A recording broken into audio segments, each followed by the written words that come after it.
wabarakatuh. Assalamualaikum warahmatullahi wabarakatuh. Bismillah, alhamdulillah, wassalatu wassalamu ala rasulillah, wala hawla wala quwata illa billah. Hadratal mukarramin, para alim, para segenap anggota majelis IKPT Surabaya, wabil khusus Sahibul Bait pada siang hari ini. Alhamdulillah pada siang hari ini kita dapat meneruskan rutinan, yakni pengajian kitab Risalah Ahlussunnah wal Jamaah. Mula semoga kumpulnya kita menjadikan kumpul yang membawa berkah, membawa manfaat bagi kula dan panjenengan semuanya. Kita melanjutkan pengajian Risalah Ahlussunnah. Mangke kula waos riyen niki masih tentang tanda-tanda kiamat. Bismillahirrahmanirrahim. Wa minha la taqumus saah. Wa minha lan iku setengah saking amarah la taqumu ora jumeneng apa as-saatu kiamat hatta yasuda sehingga mimpin kulla qabilatin ing saben-saben qabilah sapa munafiquha pira-pira wong munafike qabilah. Wa kana lan ana sapa zaimul qaumi pemimpine kaum iku ardzaluhum wong asore kaum. Wasa dalan mimpin al qabilata ing qabilah sapa fasikuhum pira-pira wong fasike qabilah. Rawahu ing hadis atau At-Tabrani an Abdillah ibni Mas'ud radhiyallahu anhu wa Tirmidzi an Abi Hurairah radhiyallahu anhu. Hadis pertama menjelaskan niki kok pas badhe pemilihan.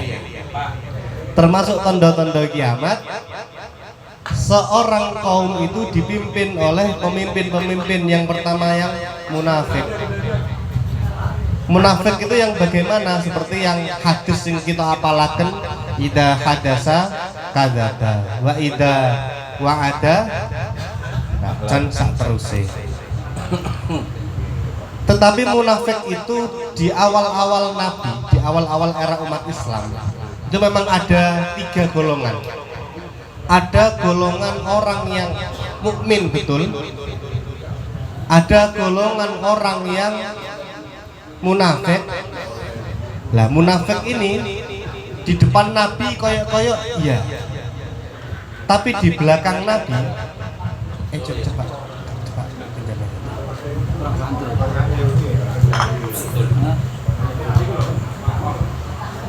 di depan Nabi niku koyok-koyok manut nggih Nabi, tapi ketika di belakang Nabi ngelek. Contohnya saat itu ada namanya Ubay bin Salul. Lah Ubay bin Salul ini termasuk tokoh pembesar Khawarij. Dados ciri-ciri Khawarij itu kalau di depan Nabi itu kayak takzim, kalau di belakang ngerasani. Tapi memang meyakinkan betul, sebab Khawarij ini ketika sholat di belakang Nabi, yo ketangisan. Ketika Nabi membaca Al-Quran, yo melok nangis, koyok yes. Kalau kita itu kan kadang sholat nangis, tiba sikil lagi pidak kancane. Kok nangis itu? Sikilku kok pidai. Lah kalau Khawarij enggak, Khawarij itu koyok iya. Tapi itu akan terbukti ketika misalkan suatu hari Nabi menang perang. Lah, orang menang perang ini kan bagi-bagi harta rampasan perang. Prinsipnya yang paling berhak mendapat harta rampasan perang itu ya orang-orang yang mu'allafah qulubuhum, orang-orang yang baru masuk Islam supaya lebih tertarik dan lebih semangat dalam Islam. Maka saat itu dalam membagi harta rampasan, Nabi memberikan harta yang banyak kepada orang-orang yang baru masuk Islam. Melihat itu Ubay bin Salul ini marah. Ya ngono kuwi Muhammad. Jangkar punan, Pak, pun jangkar. Ya ngono kuwi Muhammad. Lek ketemu wong Mekah bakal milih wong Mekah. Awak dhewe dhewe iki Pak wong Madinah iki wis kebagian apa sih tok lek pas susah melok Madinah, lek pas wis menang balik neng Mekah. Itu kata Ubay bin Salul. Maka Ubay bin Salul ndak demen-demen. Ubay bin Salul langsung gertak Nabi. Ya Muhammad i'dil. Hei Muhammad, jangkar Pak. Hei Muhammad, mbok sing adil. Awak dhewe iki ngewangi ket tekok Madinah sampai kene. Mosok mulih untuk bagian paling sedikit.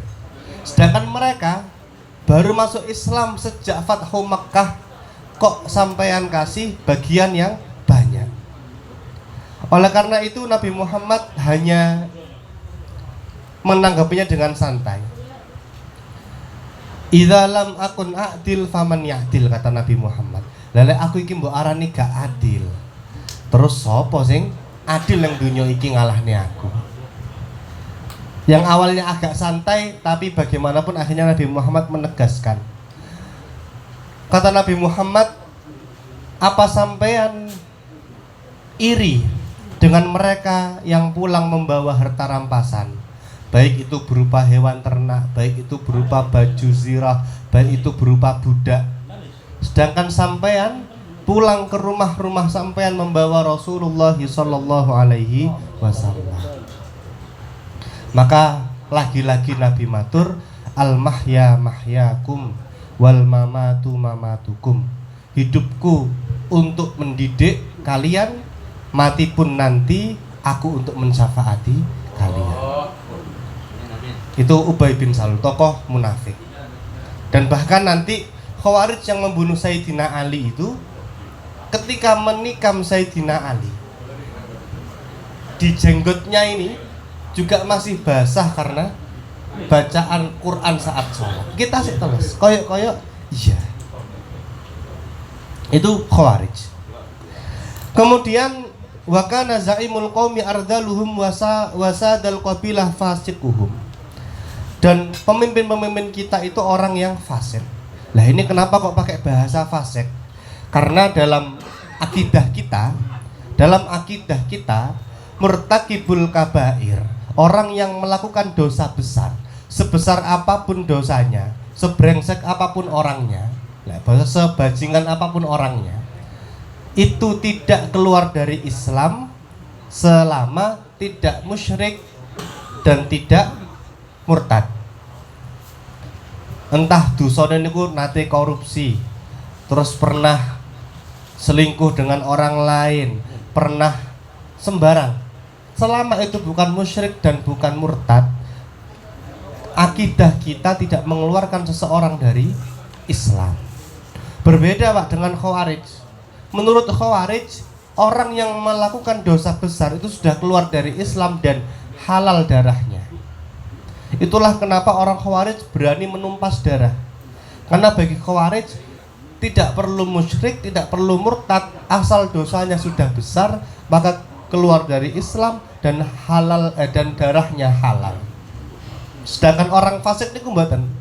Fasik itu orang yang tahu hukum tapi melakukan sebaliknya. Sakjane ngertos Pak, hukume jam 9 pagi bulan Ramadan godhog mie itu haram. Tapi lek pun dijak mancing ya napa maneh. Sahure bareng lah kok jam 7 di WA, ayo mancing. Aduh berat iki. Ya wes ayo. Lah mosok mancing mboten ngerokok ya eman. Terus lah ST pripun? Lah kok ngertos hukume mokel, tapi diterjang, itu namanya orang fasik. Ya dosa tapi ndak sampai kafir. Kok tahu korupsi ketika ada seorang pejabat, kita harus anti korupsi. Kok besok kita korupsi, itu namanya orang fasik. Tahu hukumnya tapi melakukan sebaliknya. Maka pemimpin ini Pak, ini karena menjelang pemilihan, sakjane pemimpin kita itu harus seperti apa? Apakah pemimpin kita itu harus soleh, harus ibadahnya kenceng? Maka saya sempat memikir seperti ini. Kadang itu ada pemimpin yang sewenang sholawatan. Kira-kira sekali sholawat itu ya entek 200-300 juta lah. Tapi menurut panjenengan kira-kira kalau anggaran itu ada 200 juta, bagi seorang pemimpin lebih utama mana? 200 juta ini untuk sholawatan atau untuk memperbaiki jalan yang rusak? Loh, beda kan? Amal solehnya pemimpin sama orang biasa itu beda, Pak. Amal soleh kita itu ya habis sholat wiritan, habis wiritan ngaji. Kalau pemimpin amal solehnya ya habis sholat langsung lihat masyarakatnya bagaimana. Maka standar soleh pemimpin itu berbeda. Kok pemimpin sowan bikin pengajian, masalahnya ngeten. Goyo gaya-gaya ini pengajian tapi sekalian promosi. Lah, anggaran-anggaran yang digunakan untuk pengajian, yang padahal masih ada umat-umatnya yang masih tidak bisa makan, masih jalannya belum bagus. Kalau dia seorang pemimpin, bagi saya kok solehnya pemimpin itu adalah melayani masyarakat. Sehingga oleh karena itu, seperti misalkan Sayyidina Umar. Sayyidina Umar itu sebelum menjadi khalifah, malam-malamnya diisi dengan ibadah. Tapi begitu Sayyidina Umar menjadi khalifah, maka malam-malam beliau diisi dengan cara keliling melihat bagaimana rakyatnya, apakah ada yang kelaparan, apakah ada yang menderita, apakah ada yang kesusahan. Contoh lagi seperti kita punya pemimpin yang waktu kita acara nopo ya, waktu di Trawas yang ada Pak Muldoko itu. Acara nopo nih? Raker ya. Waktu itu Kiai Afifuddin Muhajir, saya ingat betul mengutarakan sebuah syair tentang kerinduan orang Islam terhadap pemimpin. Halafaz zamanu an ta'tiyan nabi mislihi. Kemudian saya lupa seterusnya. Saking rindunya kita ini atas pemimpin yang seperti Umar bin Abdul Aziz. Umar bin Abdul Aziz ini suatu hari didatangi oleh anaknya di kantornya. Ketika anaknya datang di kantornya Umar bin Abdul Aziz, posisi lampu ini padam. Anaknya tanya kepada bapaknya, Pak, kok lampunya mati? Kok tidak dinyalakan saja? Kata Umar bin Abdul Aziz, nak, ini sudah di luar jam kerja. Lampu ini nyala hanya untuk mengurusi urusan negara. Karena urusan saya dan sampean hari ini adalah urusan keluarga, lampu ini tidak dinyalakan. Sebegitunya Umar bin Abdul Aziz. Maka kalau di sini mungkin enggak, tapi kalau di Jakarta ini, Pak, di Jakarta itu nopo nggih? Benturan antar umat beragama itu sangat terasa. Kalau muslim jangan pilih pemimpin ini. Kamu yang muslim jangan pilih. Itu sangat kerasa benturan antar agama. Maka sakjane pemimpin itu yang bagaimana? Bahkan misalkan kalau pilihan kita itu hanya pemimpin yang fasik, itu lebih baik daripada tidak ada pemimpin. Islam tidak menganjurkan kita untuk tidak memiliki pemimpin. Kok yang maju kontestasi itu loro karone gak soleh, ya sudah, tetap kita milih akhafudz dzaror, mana yang lebih ringan bahayanya. Karena bagaimanapun tidak dibenarkan tidak adanya pemimpin dalam Islam. Hadis berikutnya, wa minha an tuzakhrafal maharib wa takhrubal qulub. Termasuk tondo-tondo kiamat an tuzakhrafa yen to den paes-paesi apa al maharibu pira-pira mihrab wa tukhrabalan suwung apa al qulubu pira-pira ati. Termasuk tanda-tanda kiamat masjidnya api-api tapi hatinya itu kosong dari masjid. Masjidnya tambah lama tambah bagus, sing azan tambah suwi tambah penak. Tapi lek subuh itu budal nginceng sing azan sapa kok penak men. Wis nginceng mari ngono, oh iki ta wis balik soalnya ngomah ae. Itu yang bahaya.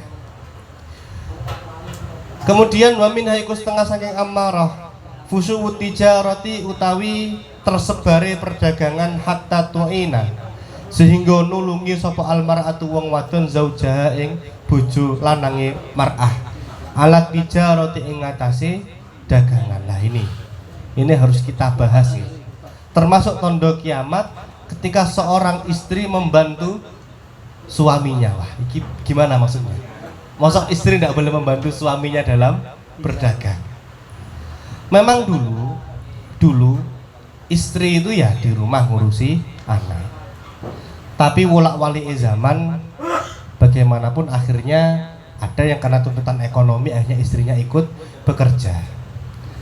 Di sini disebutkan termasuk tanda kiamat istri itu nulungi bojone golek nafkah. Maka dijawab pertanyaan pertama dulu saja. Kira-kira boleh enggak sih istri itu membantu suaminya mencari nafkah? Pripun enake? Kalau menurut itu, kalau menurut Tuhan boleh. Kalau jawabannya hasil keluarga itu kan memang saling membantu antara istri dan suami kan gitu. Nah, yang tren di anak muda itu malah ngawur. Tak golek bojo, kok bojoku tak budalno Taiwan, anakku tak pondokno. Aku tak mancing ae jare gawat tuh. Lah, hukumnya boleh dengan dua syarat. Pertama, dapat izin dari suami. Yang kedua, aman dari fitnah. Boleh dengan dua syarat.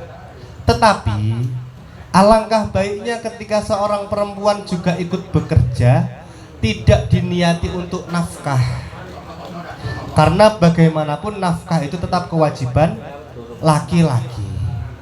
Maka kalau seorang istri juga bekerja, niatkan saja untuk mencari aktivitas, niatkan saja untuk mencari kegiatan atau sekedar membantu saja. Karena kalau sama-sama niatnya mencari nafkah, biasanya khawatirnya malah rumongsonya kurang terus.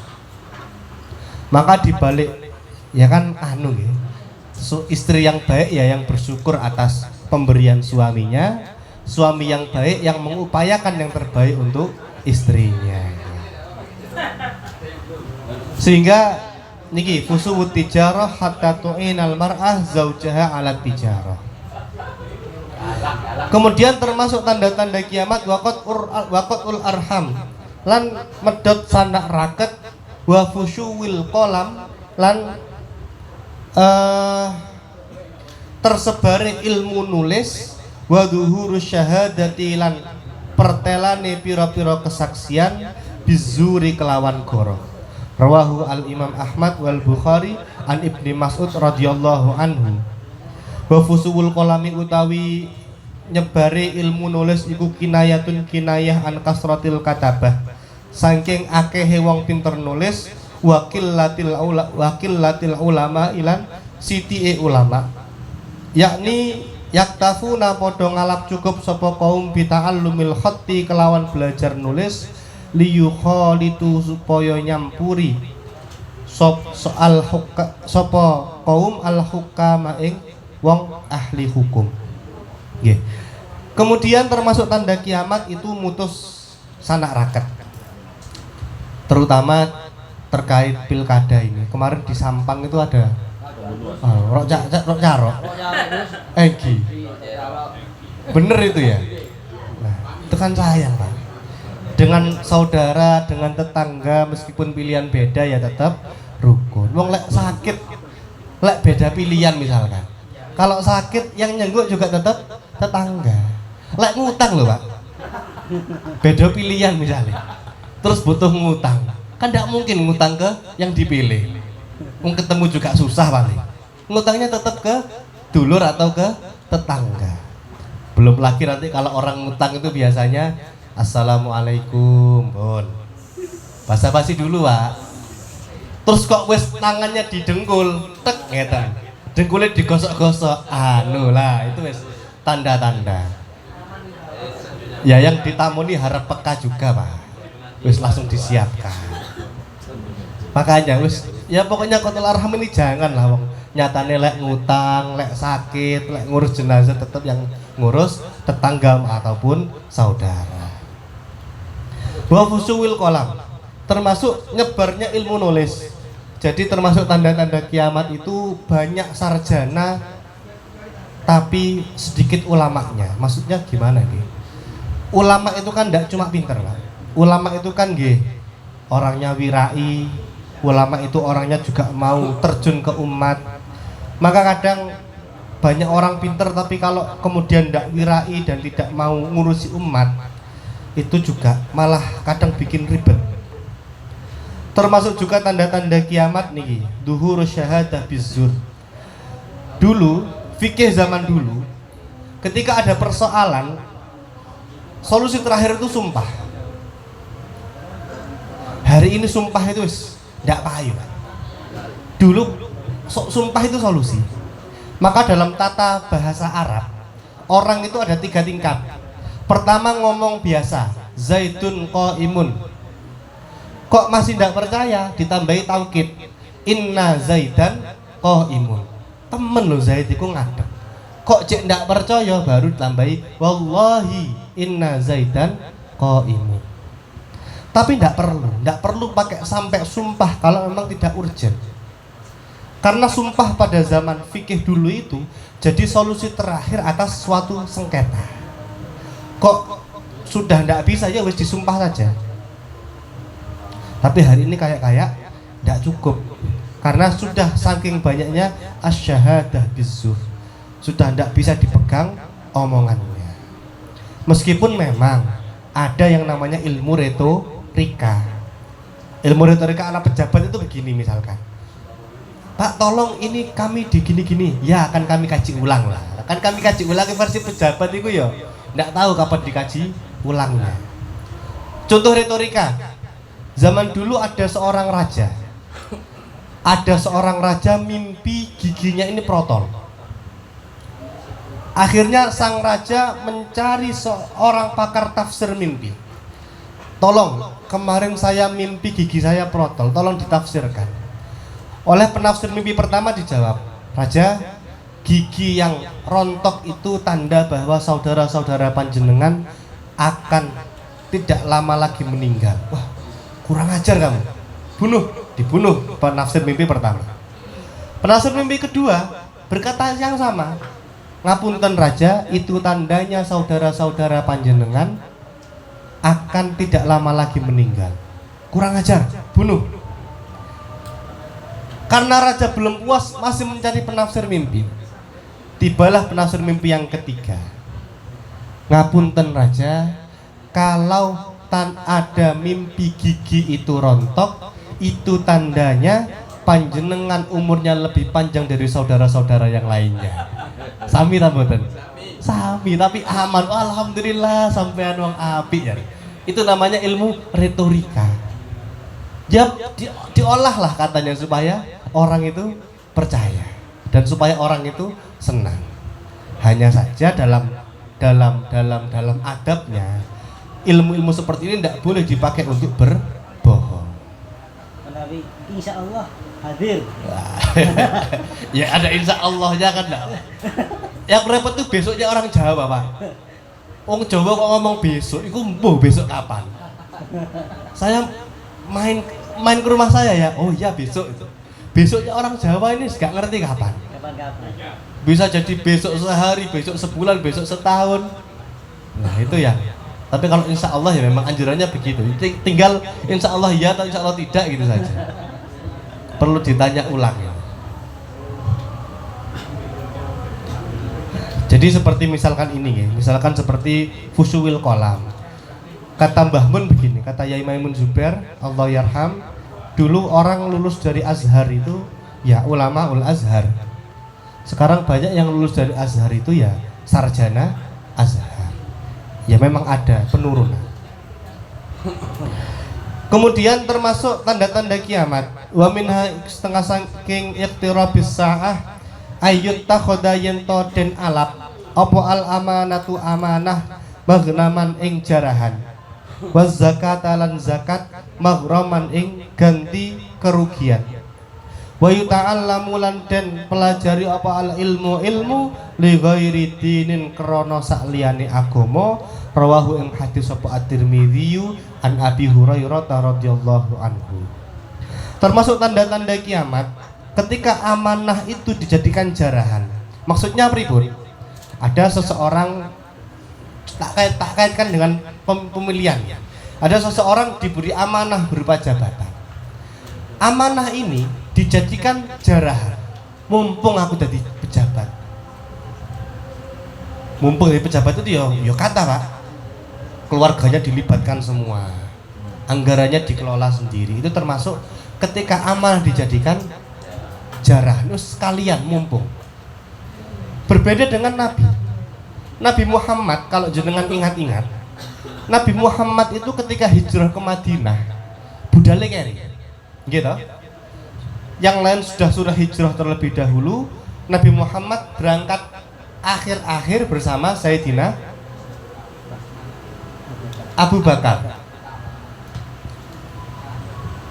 Kenapa seperti itu? Karena Nabi Muhammad itu punya urusan, yaitu kafir Quraisy. Sebenci apapun kafir Quraisy dengan Nabi Muhammad, kalau menitipkan barang itu tetap ke Nabi Muhammad. Sebenci apapun kafir Quraisy kepada Nabi Muhammad, kalau mau memberikan amanah tetap kepada Nabi Muhammad. Maka ketika beliau harus hijrah, beliau bingung. Iki ning omahku akeh titipane wong kafir Quraisy, Pak. Dan ini amanah. Saya selesaikan dulu amanah ini, baru kemudian saya tak hijrah ke Madinah. Bayangkan betapa al-aminnya beliau. Meskipun orang kafir Quraisy itu gak senang dengan Nabi Muhammad, tapi mereka tidak punya pilihan kalau urusan memberi amanah. Yang bisa diberi amanah ya hanya Nabi Muhammad. Sehingga walaupun walaupun benci tapi ya ada cintanya. Ya gimana lagi? Yang saat itu berjuluk al-amin ya Nabi Muhammad. Kemudian wazakatu maghraman, yaitu zakat dianggap sebagai sebuah ganti rugi. Dan yuta'allamul ilmu li ghairi dinin. Ilmu dipelajari selain untuk agama. Niki ada contoh. Contohnya dulu ada, ya Allah, Imam Ghazali. Lah ini Pak, Imam Ghazali itu ngapunten. Imam Ghazali itu bapaknya bukan orang alim. Bapaknya Imam Ghazali itu bukan coro sakniki bukan kiai. Tapi bapaknya Al Ghazali itu muhibbin betul, cinta betul dengan orang-orang alim. Bapaknya Imam Ghazali itu kalau tidak salah jualan kain tenun. Tapi kalau jualan, senangnya jualan ke rumah-rumahnya orang alim. Supaya apa? Supaya ketika ada pengajian bisa sekalian nimbrung. Saking cintanya dengan orang alim. Maka betul, kok bapaknya belum alim. Semoga dengan berkahnya bapaknya senang pada orang alim, anaknya itu jadi alim. Banyak ulama itu bukan anaknya kiai, tapi karena bapaknya itu demen cinta dengan orang alim, anaknya jadi alim. Dan pernah begini, pernah ada orang sahabat, orang desa zaman Nabi. Ada orang desa zaman Nabi itu pengen mondok dengan Nabi. Nabi kula tak belajar dengan panjenengan. Oleh Nabi ndak boleh, wis ojo suwi-suwi. Belajar mondok seminggu terus ndang balik nang masyarakat. Kata Nabi begini, kata orang ini begini. Lah, kalau seminggu kan saya belum alim Nabi. Wis ndak apa-apa. Sampean pas-pasan mboten napa-napa, engko anak putune sampean sing dadi alim.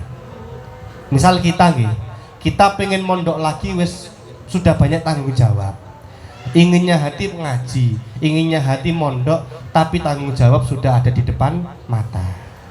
Maka tidak apa-apa. Anak kita atau cucu kita kelak yang semoga meneruskan cita-cita kita untuk menjadi alim. Lah niku.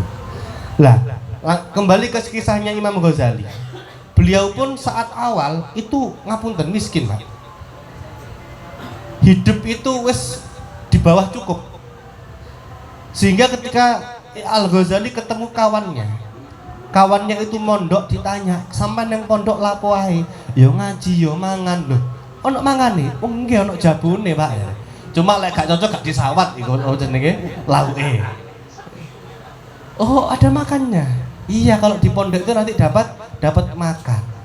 Karena dengar dapat makan, Al-Ghazali, "Ya wis, aku tak melok mondok." Ndak demen-demen, Al-Ghazali beserta juga adiknya. Sudah mondok beberapa tahun, kok gak pinter-pinter ya? Maka kemudian Al-Ghazali punya ungkapan, "Talabnal ilma li ghairillah fa aba ayyakuna illa lillah." Al-Ghazali mengakui, "Talabnal ilma li ghairillah." Dulu kami itu cari ilmu bukan karena Allah, karena cari makan. Fa aba ayyakuna illa lillah. Ternyata ilmu itu tidak mau masuk kalau tidak dicari karena Allah. Akhirnya kemudian niatnya diubah. Ya wes, aku tak golek ilmu karena Allah. Ini karena yuta'allamul ilmu li ghairi dinin. Ketika ilmu itu dicari bukan untuk agama, artinya bukan untuk Allah. Entah itu untuk mencari pangkat, entah itu untuk mencari status sosial, mencari harta. Kemudian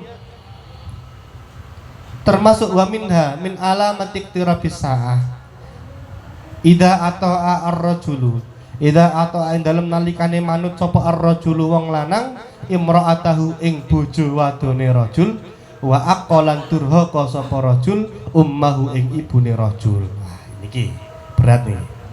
Wa adna lan parek sapa rajul sadiqahu ing kancane rajul wa aqsalan ngedohi sapa rajul abahu ing bapake rajul wartafaat lan dadi tinggi, dadi dhuwur apa al aswatu pira-pira suara fil masajid ing dalam masjid.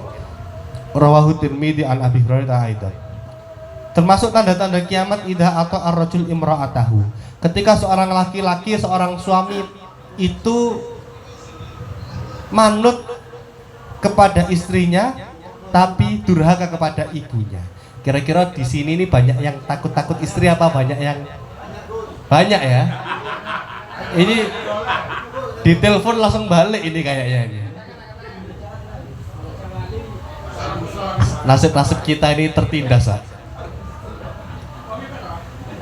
Tapi yang tidak boleh itu, loh kita kan maksudnya menghormati istri.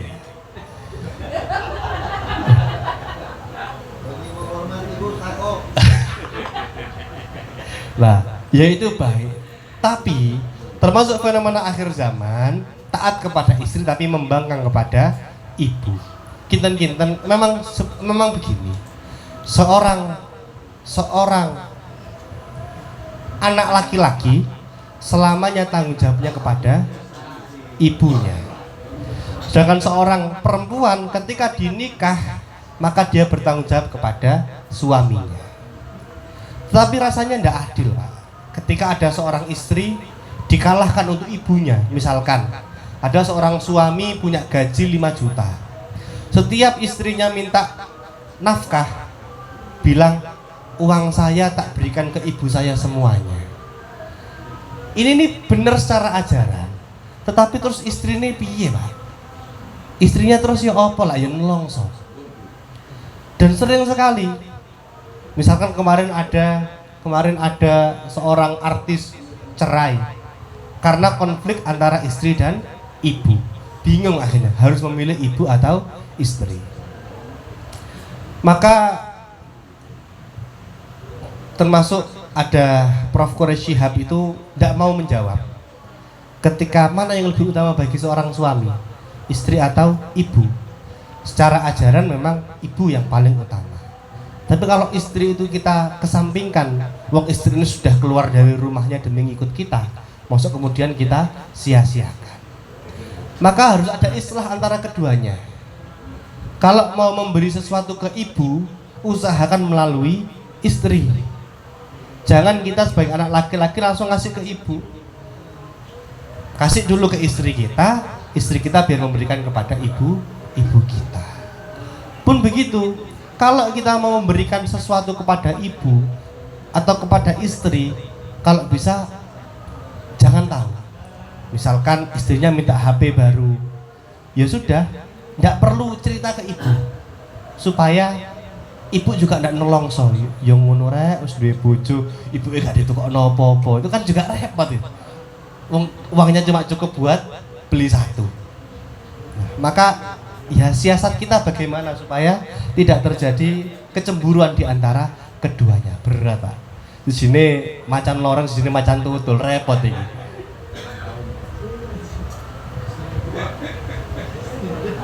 Itu masih satu istri ya. Lah ya, saya itu aneh.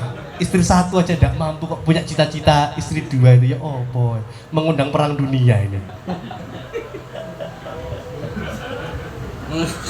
Kemudian wa'at nasodiqahu wa aqsa abahu, dekat dengan kawannya tetapi asing jauh dengan bapaknya. Ini kadang fenomena anak-anak kita, dengan bapaknya itu asing betul padahal satu rumah, tapi dengan kawannya itu bisa cerita banyak padahal beda rumah. Nanti juga bicara parenting. Kadang bapak itu kan sosok yang kaku ya. Saking kakunya kadang dengan anak itu canggung. Bahkan ada anak dan bapak taruh di ruangan yang sama itu gak ngobrol Pak. Bingung katanya ngobrol apa. Saking bingungnya anaknya buka percakapan. Ngapunten bapak asli mana gitu. Koyok neng bis. Bingung ya Pak. Kalau di bis kan begitu kan. Duduk sebelahnya bapak-bapak asing kan ya. Dari mana Pak itu? Iki saya kayak bingungnya antara anak dan bapak taruh ruangan. Mungkin ibunya sedang belanja, ya toh. Bapak dan anak menunggu. Bingung ngomong apa ambek bapakku iki. Bapak ya bingung ngomong apa ambek anakku iki. Ya wes anaknya iseng. Asalnya mana Pak itu? Nah, oleh karena itu tetap bagaimanapun al insanu abdul ihsan. Manusia itu budak kebaikan. Siapa yang berbuat baik kepadanya, ya dia akan nurut kepada orang itu. Apesnya Pak, kalau yang berbuat baik pada anak kita itu bukan kita, ya manutnya bukan kepada kita. Misalkan ada seorang anak punya hobi baru, hobi ini bal-balan. Pelatihnya itu memperhatikan anak kita. Besok anak kita lebih manut pada pelatihnya daripada kepada kita. Karena mungkin kita sibuk bekerja, kita sibuk ngurusi yang lain-lain. Maka ayolah luangkan waktu kita dengan anak kita. Kita mengenal anak kita karpe ya opo. Bagaimanapun anak kita niki manusia. Karena karena kulo banyak menghadapi anak-anak kecil itu ya, anak-anak di pondok itu. Ya memang manusia itu rumit, tidak bisa sama treatment. Beda anak ya beda kepinginan, dan tugas kita untuk mengenal anak-anak kita. Jangan-jangan kita niki egois, maunya anak kita ngikut kita, tapi kita tidak mengenal anak kita. Yang seperti ini dampaknya ya anak kita jauh berjarak dengan kita. Kok yang mengerti mereka itu adalah pelatihnya, pelatih sepak bola, pelatih silat mungkin, atau guru ngajinya, atau guru sekolahnya. Ya, secara naluriah al-insan abdul ihsan, mereka akan lebih nurut kepada yang bisa mengerti anak kita. Nah itu yang jadi kendala biasanya.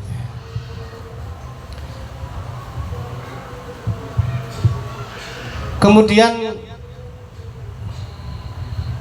wartafa'at al-aswat fil masajid, niki terakhir, yaitu termasuk tanda-tanda kiamat ketika masjid-masjid itu diiringi dengan suara-suara tinggi. Maksudnya dalam membuat acara di masjid itu memang lebih ketat.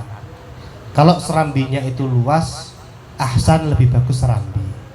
Karena masjid itu nanti ada adabul masjid itu yang harus dijaga ketat. Misalkan pernah kami membuat acara di Masjid Udil Albab.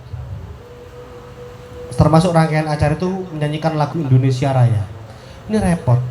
Mau nyetel musik itu tidak enak di masjid. Tapi sudah jadi rangkaian acara.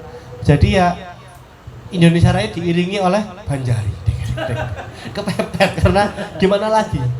Termasuk rokokan. Nah, itu kan juga tidak enak. Rokokan di masjid itu kan, maka harus lebih hati-hati. Maka biasanya termasuk Tebu Ireng. Tebu Ireng itu masjidnya itu yang masjid lama.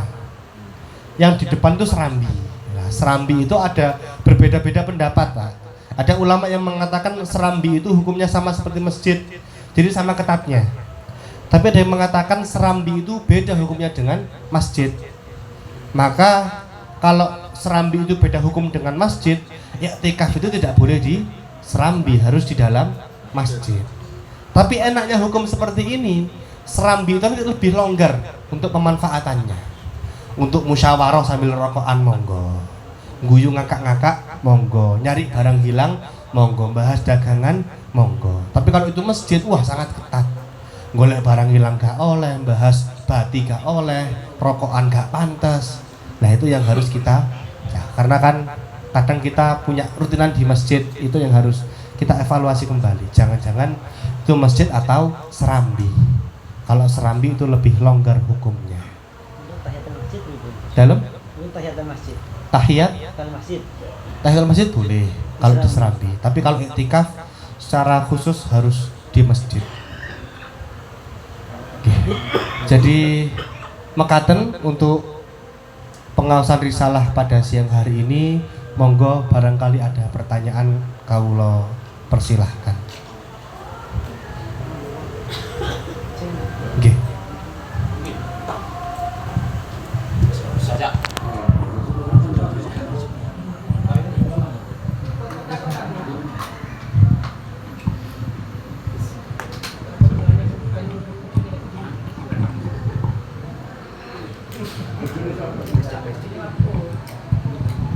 Assalamualaikum warahmatullahi wabarakatuh. Assalamualaikum warahmatullahi wabarakatuh. Saya akan mengucapkan dulu Gus, dan mohon ini penjelasannya nanti. Mayadri wala yad wa mayadri wa yadri annahu yadri fattabi'uhu. Mayadri wala yadri annahu yadri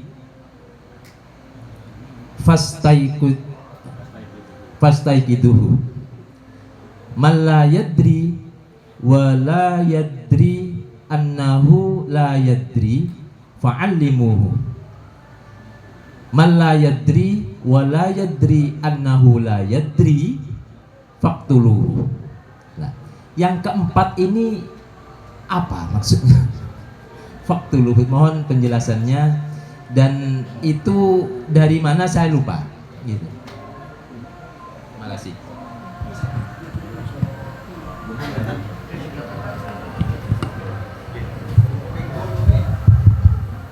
Tadi kan ada, ini ku di mana ya?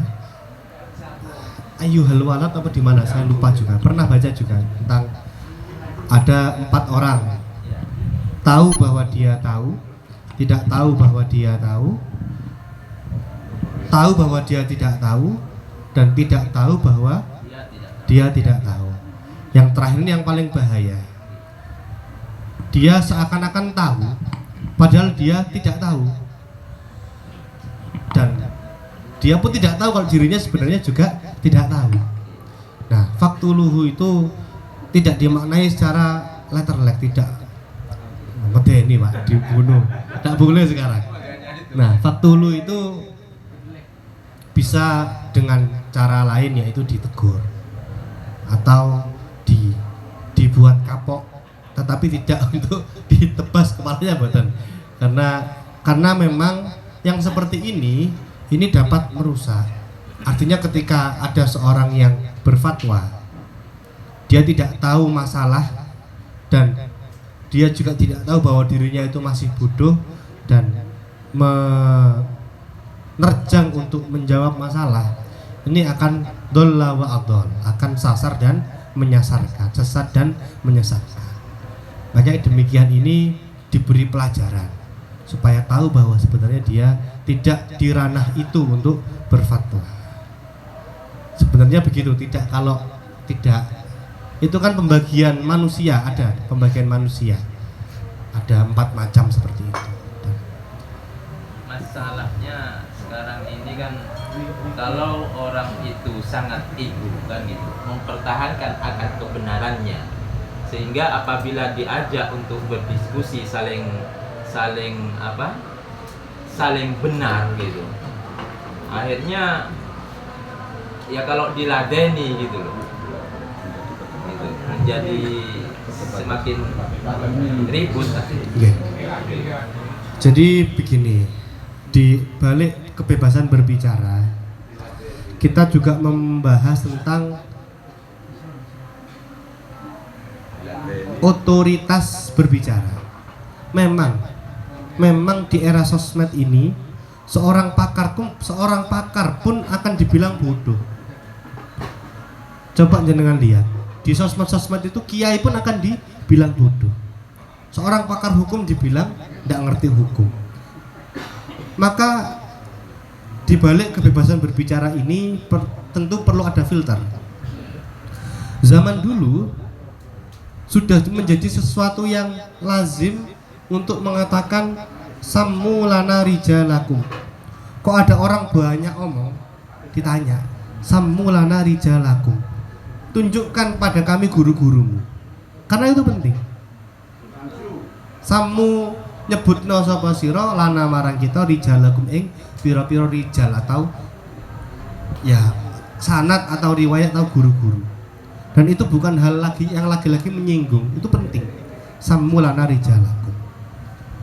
Karena memang dalam urusan agama semua orang boleh belajar agama, tetapi tidak semua orang boleh membantah satu dan yang lain. Prinsipnya memang begitu. Misalkan ada kawan-kawan kita ikut kajian salafi, repot memang.